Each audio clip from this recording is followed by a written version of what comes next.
Okay.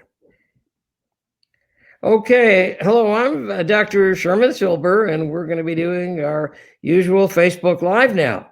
It's 6 o'clock Central Time, and I'm doing this from my library because we're in lockdown like everybody else, and it's a time of great tension.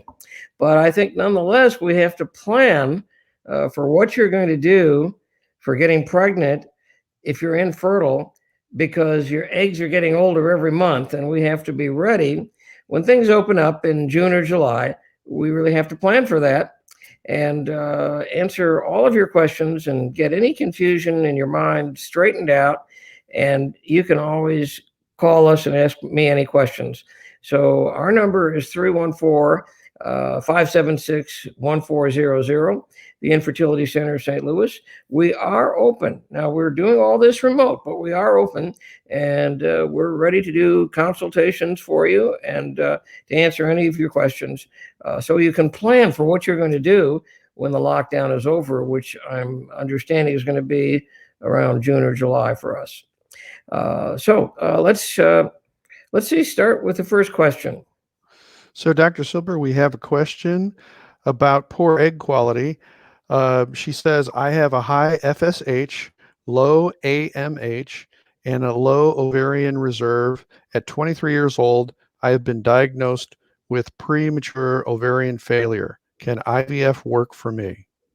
Well, yes, it can. This is very important to understand that two things happen as you get older. The number of eggs goes down, and prematurely, you have very few eggs left now, very few. The other thing that happens is that the fertility of the eggs goes down. Well, you're only 23. So if we can even get one egg or two eggs squeezed out of your ovary, and I'm sure we can, they'll be good quality eggs with an extremely high pregnancy rate. So you do have premature ovarian failure, but it's not in every case. But in most cases, even with a high FSH and a very low AMH, we can get enough eggs to have a good chance of pregnancy and a baby. And frankly, with 23-year-old eggs, you have a great chance. Now, there is a second thing we would do. When you come to St. Louis, we would actually do a small little punch skin biopsy, tiny thing, wouldn't cost anything because it's part of a research grant. And it would be 2 minutes procedure, so it's nothing to it. And we are successfully able to convert those skin cells into stem cells. And then we can successfully convert those stem cells into PGCs, which are primordial germ cells, which are halfway there towards eggs. And they're very young eggs. I'm predicting in 5 or 10 years, we'll be able to go all the way because we're halfway there already. And you might as well get in early on this study because it won't cost anything. And it's a way that even when you run out of eggs, and let's say you're 35 years old and you've been out of eggs for a long time, I'm predicting by then we should be able to make good quality eggs from that skin biopsy that we're going to do now. So that'd be my approach. I wouldn't worry. I think you're in good shape. Okay, here's here's a question from last week. She asks, I have a normal ovarian reserve, and my husband has a normal sperm count, but we aren't getting pregnant. We have been told we have unexplained infertility. How is this possible? Well, that's very interesting. Frankly, if the doctors are honest about their diagnostic techniques and what it can really tell you, half of the patients that we see with infertility have, quote, unexplained infertility. So let me explain unexplained infertility, because obviously this mystery has to have an answer, and it does. Uh, so a lot of things have to happen for you to get pregnant and have a baby. The egg has to be matured properly for the first 14 days of your menstrual cycle. And we call that meiotic preparation, meiotic potency. And that's preparing your egg for this reduction division where the chromosomes separate. And then you have to have a trigger of a different hormone coming from your pituitary that actually causes those chromosomes to separate so you can be ready for fertilization. And if that occurs late, like at 16 or 17 or 18 days, not at 14 days, the egg quality will not be as good.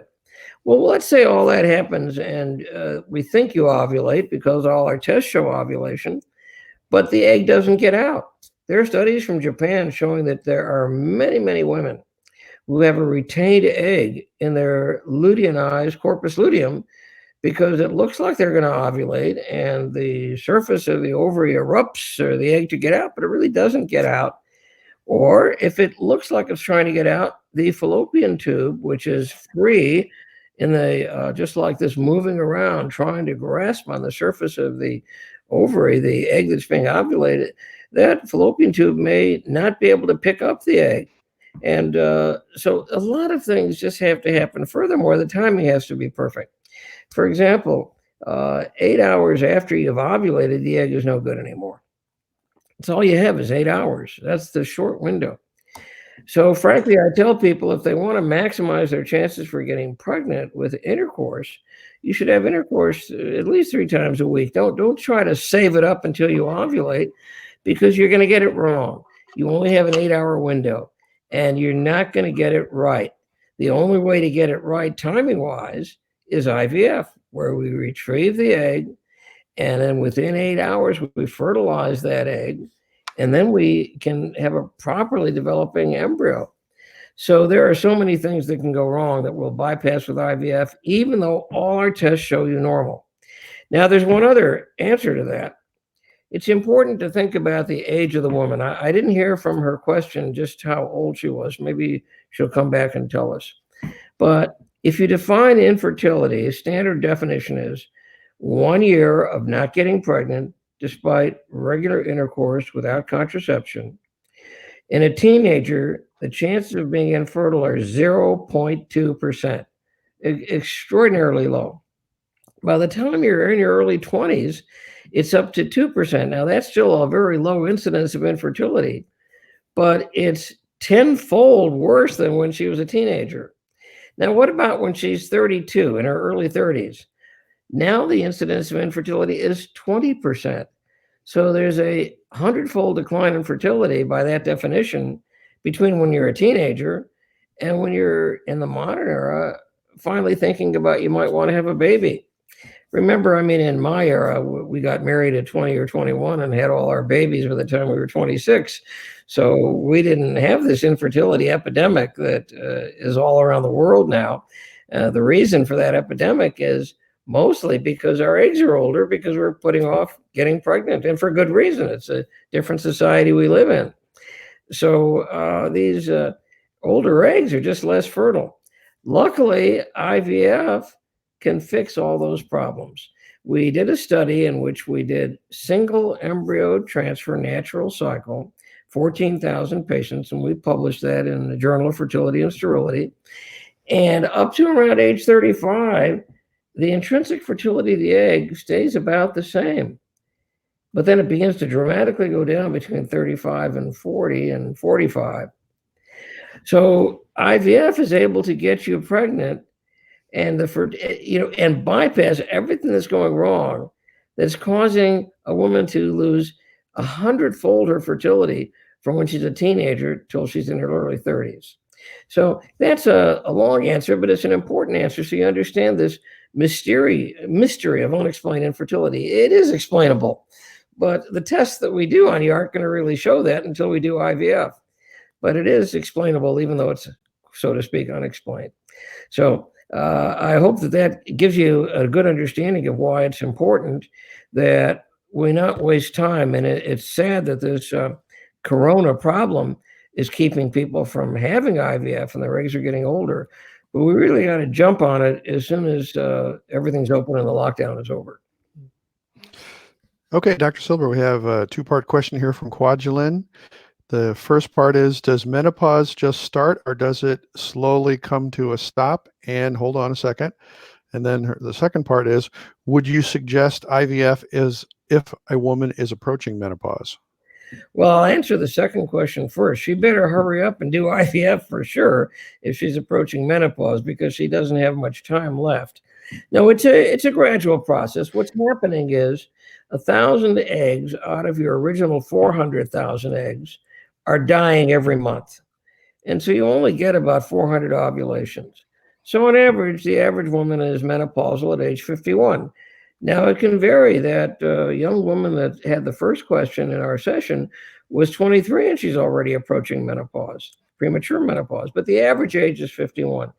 And it really does come on gradually because you're just losing 1,000 eggs every month. And then finally you run out of eggs, and that's menopause, but that takes a long time.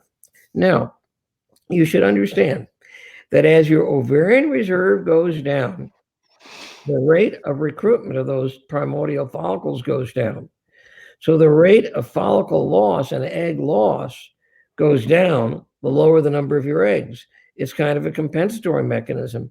It helps you be able to get eggs, even though you're getting close to menopause and have very few eggs left. It helps you buy you that extra time where we can get eggs and fertilize them for IVF. Oh, okay, great. Uh, Dr. Silber, here's a message from Rena Roberts. She says, "Hi, Dr. Silber. I got to tell the story of my miracle surrogate baby yesterday. It is one of my favorite stories." Well, we hear a lot about uterine transplantation that was developed in Sweden. And I guess most people know because of my microsurgery skills, I mean, going back to the early 1970s, that if anybody were going to do uterine transplants, I would be doing them. But the problem is it's a huge procedure to go through, getting a uterus from a dead body of someone who just died in an auto accident and getting you ready in the middle of the night to have the transplant, and then putting together these little tiny blood vessels, and then putting you on very toxic immunosuppressive drugs and hoping that you don't actually reject in the middle of a pregnancy, which could be an intra-abdominal catastrophe. It's really a big deal. And it's only done in Sweden and those countries because they have these very stupid laws not allowing gestational surrogacy.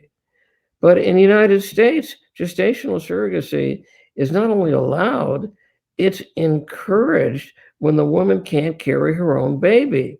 And it works.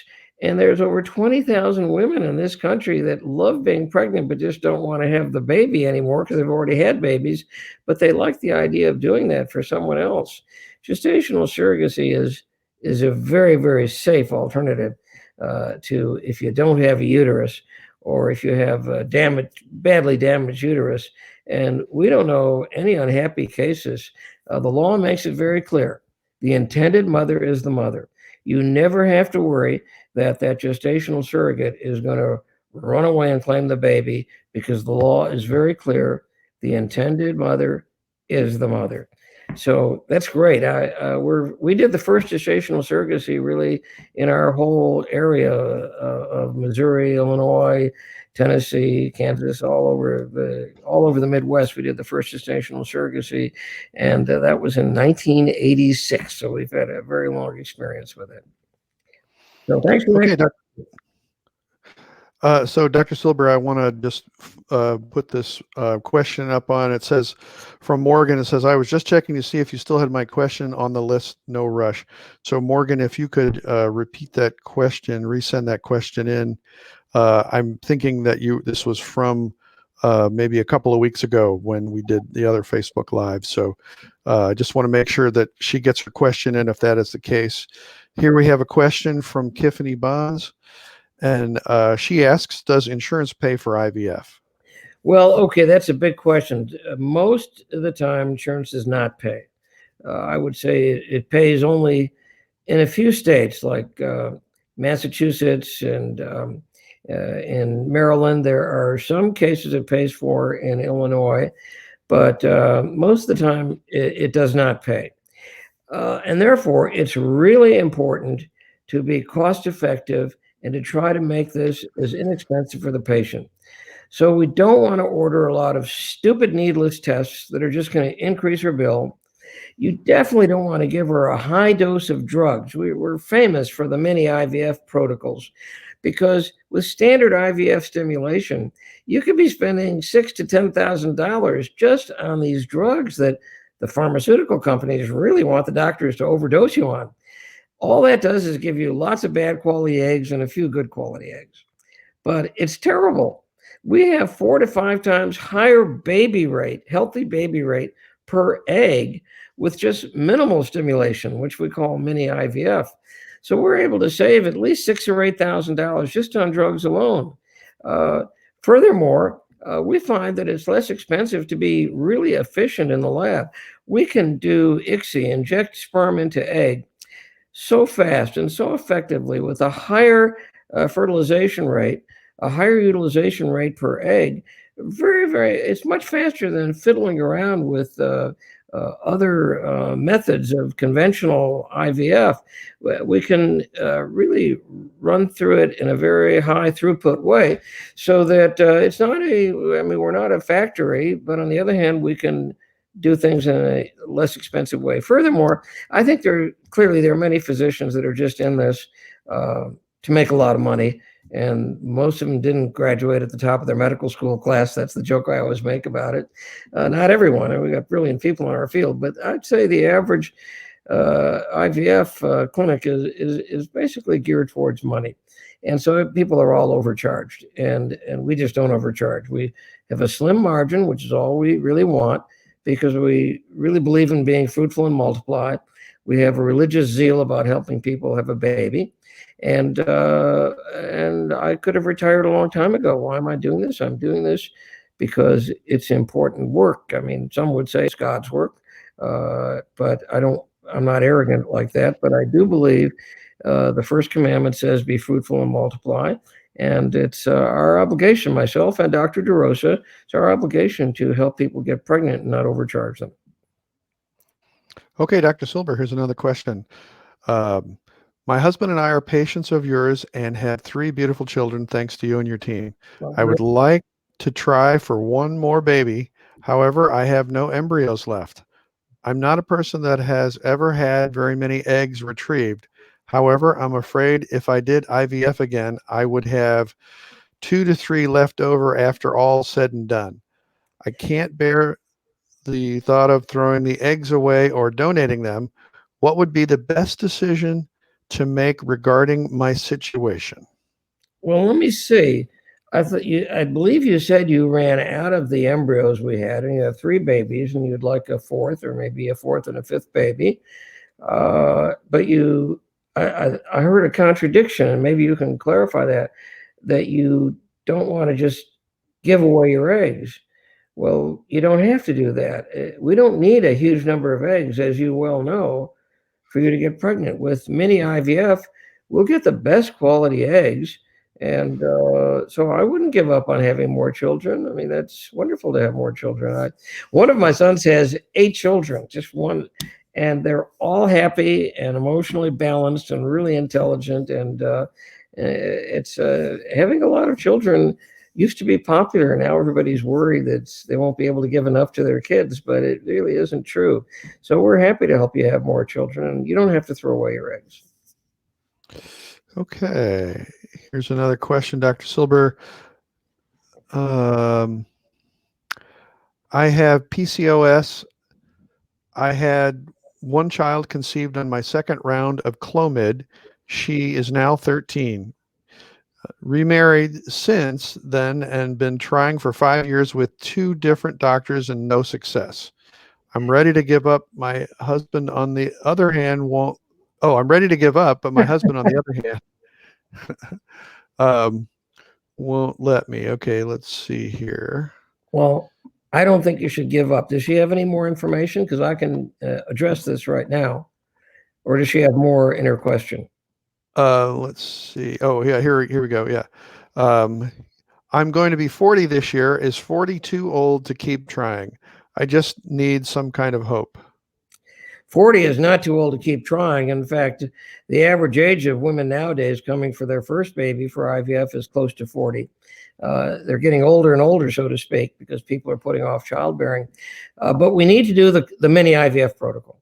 That's really important. Now, let me give you some good news. Remember, I said that 2 things happen with your ovary and your eggs as you get older, and they're independent things. One is that your number of eggs goes down. You lose 1,000 every month from the original 400,000. And the other thing is the baby rate per egg, the fertility of the egg goes down. Two separate things. It's a double whammy. So you have PCOS, and that's good news. And that sounds like a shocker to you. It sounds totally contradictory, but it's really good news, and I'll explain to you why it is. Because PCOS occurs because you have so many eggs. You were born with more than the usual number of eggs that inhibits your pituitary gland secretion of FSH and LH. So when you have your period, you never really recruit a dominant follicle. And so usually you have irregular cycles, but you certainly don't ovulate. And that's what PCOS is, polycystic ovary syndrome. A lot of doctors, like I said, they didn't graduate in the top of their medical school class, and they don't understand PCOS. Some people call it the metabolic syndrome. It's so simple. It's just people are born with different numbers of eggs.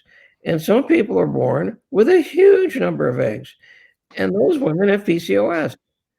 So they're just not ovulating, and they need help to ovulate. And I prefer IVF to just trying to stimulate them. I think it works better for PCOS. But here at age 40, you're going to have way more eggs than the average 40-year-old woman. So I think you're going to have a fantastic prognosis at age 40. So I would say don't delay. Plan on doing IVF as soon as this Corona lockdown thing is over. Oh, as long as Corona came up, I wanted to make sure I made a point for you. It's a terrible thing going on, but we will get through it. And the lockdown is the right thing to do. Our hospital is doing it, and I believe they're doing a fantastic job of protecting the community and protecting the patients. We really are safe. But as soon as that lockdown is over, don't be afraid because the coronavirus, if God forbid you are one of those people with a recurrence of the epidemic 6 months from now and you were to get corona, or any woman would, it doesn't go through the placental membrane. It doesn't go into the amniotic fluid. So actually, it's totally safe for the baby. And as far as you are concerned, I think it's important to realize that there are a lot of viruses that can make you sick and endanger your life. So you have to practice safe measures, and we give you instructions on that so you wouldn't be in danger of it. But don't be afraid of anything happening to your baby. I think as soon as we're done with this lockdown and you're 40, let's not let the eggs get older. Let's go ahead and do the IVF. And I think you'll have a fantastic prognosis for more babies. Okay, Dr. Silber, here's a question from Morgan. She says, thanks for your generosity and time you offer out to do these Facebook Lives, especially during these unprecedented times. I have 3 questions if you have time for them. 1, based on what you've seen and done, what would be your estimate of the number of eggs you will retrieve during mini IVF from a 30-year-old with only 17 antral follicles? And number 2, is being on birth control for 3 rounds going to be too much before we get to hopefully begin our first retrieval at the end of June? So why don't you get those couple of questions there first? Yeah. Well, okay. So mini IVF can give you a surprisingly large number of eggs if the woman has a large ovarian reserve. And so with an antral follicle count of 17, oddly enough, with mini IVF, she's not going to get 2 or 3 eggs. She may get 8. She may get 8 to 12 eggs. And the interesting thing is those eggs will have 4 to 5 times the fertility rate. So getting, say, 8 eggs would be similar to getting 40 eggs with conventional stimulation, except 40 eggs will make you sick, and you could even die from that kind of stimulation. It'll certainly mess up your eggs. So with mini IVF, you're not going to just get 1 or 2 or 3 eggs. That is true with women who are older and don't have very many eggs. And we just want to get the best quality eggs in those women. And we plan on doing several cycles to store up embryos for these 42-year-old women, so they'll have a high pregnancy rate. But no, a 30-year-old, the eggs are young. Antrophile count of 17 is right in the ballpark. And I would hope you're only going to need one cycle. But if you want to have a big family, we could do 2 cycles. Store the embryos, and so you have a big family. But oh yeah, the other question, I hesitated, was I think the longer you're on birth control pills, the better. It's just that people don't want to be on them for very long. So we will go anywhere from 18 to 40 days. But it sensitizes the ovary. So when we stimulate you, we don't get bad quality eggs. So I'm not worried about that. Okay, here's a question from Candace and Bucky Gunther. How do we get a question answered regarding male sterility? And I can answer that. Is make sure that you just type your question into the comment section here, and hopefully we'll get a chance to get Dr. Silber to answer that. So the next question is, Dr. Silber, I'm a patient of yours. I gave low ovarian reserve. We did my first retrieval cycle in February, and I ended with one low quality embryo. Would you recommend another retrieval cycle or change direction to donor eggs? Okay, so let me answer in both ways. When you have very few eggs left, it's a little unpredictable what you're going to get in a given cycle. And that's because the eggs that we're going to retrieve in a cycle began their development 4.5 months earlier from these primordial resting follicles in the cortex of your ovary. So we couldn't know anything about that. We don't know. But it's random and pressure related, and it rotates around the outside of your ovary in the cortex. So it's local. So since the location of eggs is kind of clumpy in your ovarian cortex, if you recruited from a good low pressure area 4.5 months ago, then we might get 2 or 3 good quality eggs. But if we recruited from a high pressure area, then we wouldn't get good quality eggs 4.5 months later. So I would think you ought to try another cycle and see if it's different, because we've had shocks where women have poor eggs one cycle and then phenomenal eggs the next cycle, and that's the end of it, and they have their baby. On the other hand, let me say something about donor eggs. I am in favor of donor eggs. We first started doing donor eggs in 1986, so I've had a chance to watch these kids grow up for 34 years, and we don't have any unhappy cases. So, and I will explain to you why, but first let me tell you that everyone wants their own DNA, and we are masters at working on trying to get them to be able to have their wish, which is their own DNA. If they can't have their own DNA, we have never had an unhappy case where they had to use donor eggs. And let me tell you why that is. We can easily match for appearance, background, ethnicity, racial, looks, all those kind of things are easy to match for. What you can't match for are 5 intangible qualities for that baby: personality, character, intelligence, emotional stability, and bonding with you as parent. Those are 5 qualities that are intangible, and we can't match for it. But it's not in the DNA. Our studies over these 34 years have shown that these qualities occur in the baby at a very early age, in the first 2 or 3 years of life. So I give you instruction about parenting. Parenting is really crucial, and not a single patient leaves us without my giving them parenting instructions, whether it's with their own eggs or donor eggs.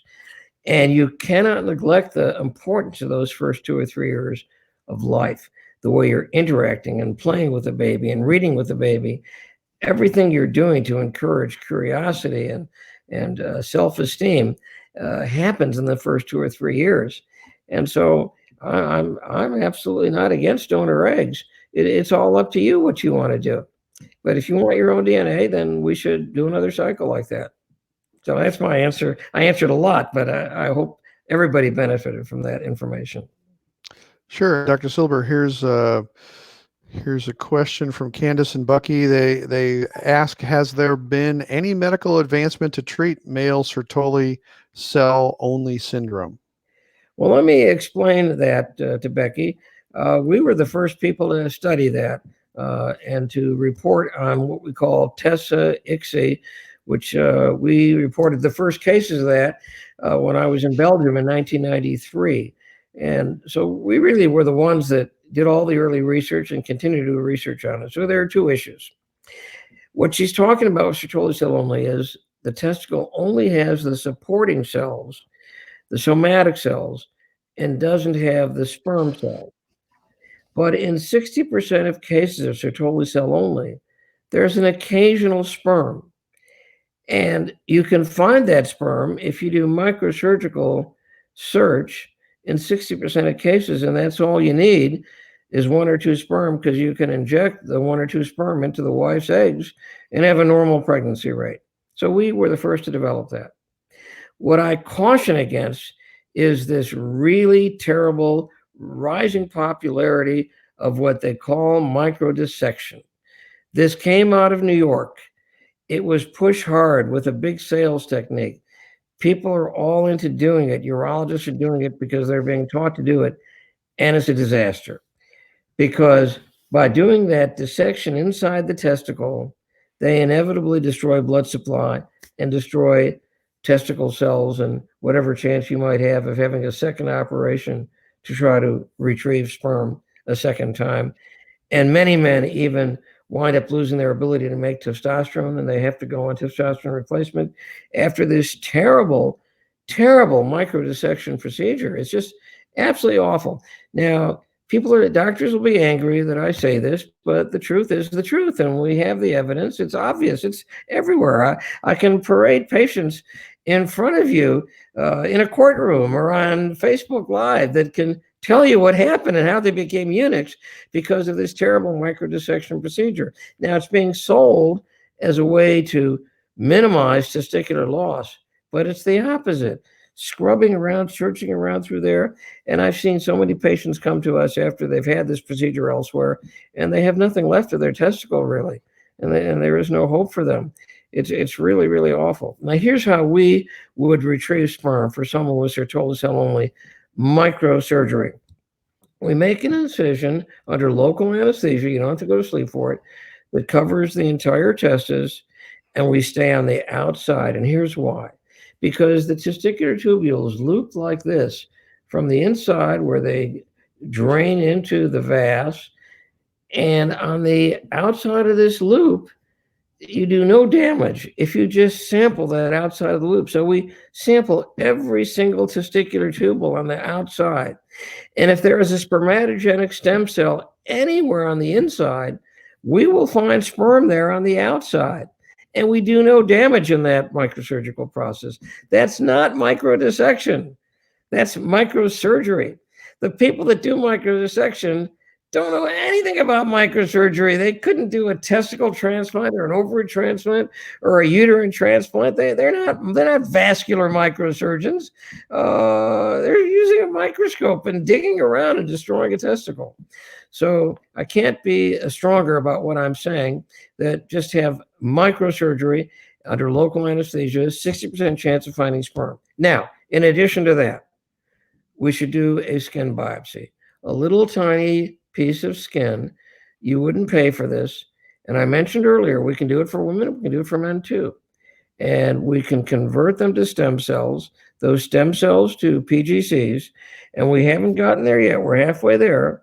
Eventually converting those PGCs into sperm. And that could take maybe 10 years before we perfect it in the human. Certainly have done it in the mouse. It works quite well. Baby mice grow up to be fertile. But I'm projecting 10 years in the human. So at the same time we do the microtessa procedure, we should do a skin biopsy and get you into that study. That's my answer on the sertoli cell only. Okay, Dr. Silber, we're coming up to the end of your session here. We have one more question that I'll put in, but we do have several more questions. And for those of you that have written in comments, we will have one of Dr. Silber's staff will be able to answer those questions and also give you more information. But for your last question this evening, Dr. Silber, let's see, it's from Vanessa Gonzalez. She says, I have PCOS and I have had a hard time losing weight. What do you recommend? I'm 42 years old. Well, okay, first place, it used to be said that being overweight causes PCOS. And really, PCOS is caused by having too many eggs. Overweight can contribute a little bit because the fat cells absorb and secrete estrogen, and they suppress the pituitary a little bit. It doesn't compare to the fact that you have an oversupply of eggs. So I didn't hear what you want out of life, but if you want to get pregnant, we shouldn't waste any time, and we should hurry up because you'll have a lot of eggs. So despite the eggs being older, we have a decent prognosis for having a baby. Now, for losing weight, I'm really not a weight reduction doctor, but I know how hard it is.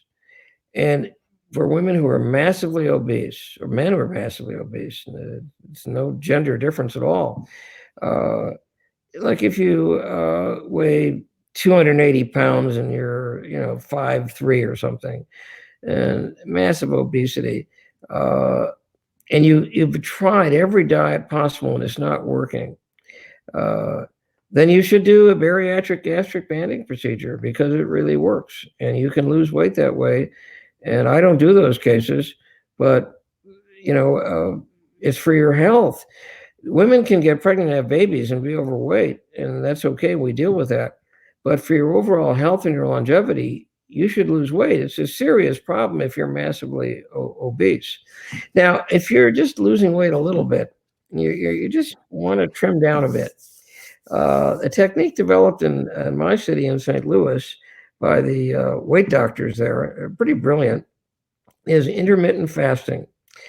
If you don't eat for a period of time and you feel your glucose is going down, that's not what's happening. Your glucose is not going down. Your stomach is contracting and making you feel very uncomfortable that way. Your glucose will stay perfectly normal for 5 days if you're fasting. It's really not that problem. So they suggest intermittent fasting, and because that contraction in your stomach stops after a while and you're pretty comfortable not eating for a couple of days, and then you can, you're not going to feel like you suddenly have to gorge down, and you won't feel that at all.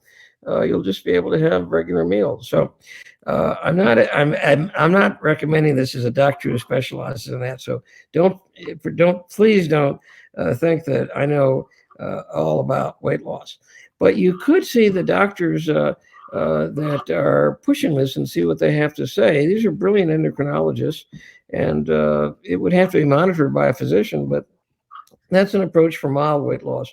For gigantic weight loss, I think bariatric surgery is the way you have to go. But if you're 42 with PCOS, you better hurry up and do IVF before your eggs get a lot older, because you will have a lot of eggs.